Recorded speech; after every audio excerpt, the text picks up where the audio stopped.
Yeah, I agree. Hey, so Michael, did you? I assume you saw the news that Georges St-Pierre has announced he's a free agent, which has to make all of us guys at Bellator assume George is going to come over. Is that going to happen? Do you have any insight on that? Is George even looking to fight again? And if he is he coming under Bellator? It's crazy. I think you wouldn't fight that hard to become a free agent or fight that hard to.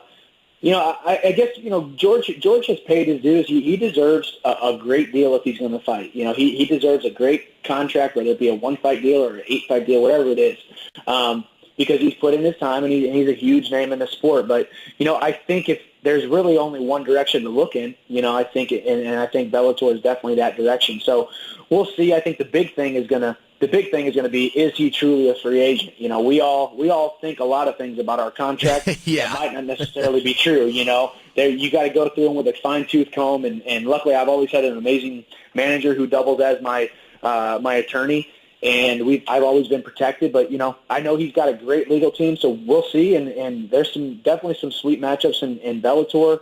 I wouldn't mind seeing him fight Ben Askren as well.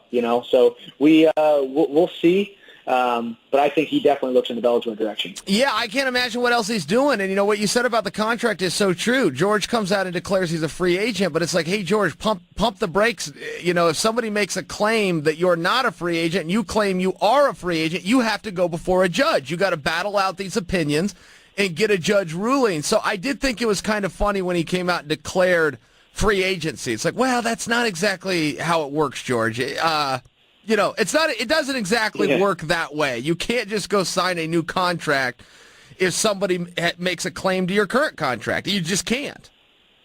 No, you can't, and that's I think that's what so many fans don't understand. I've been in Bellator now for 6 years, 7 years, or whatever it is now, and people don't understand. I think that the average fan doesn't realize what our contracts look like, and these clauses and these matching rights and these this and these that. You go back to Eddie Alvarez's situation where it was, the UFC gave him an offer, but Bellator matched, but they didn't really quite match because this didn't line up and that didn't line up, and it's all just a part of, I think I'm this, but I'm not actually a free agent, or I'm not actually under contract with this organization, or out of my contract with this organization until my attorneys completely battle it out with the promotion. It's it's an interesting, crazy sport, and it's a fun sport to be involved in.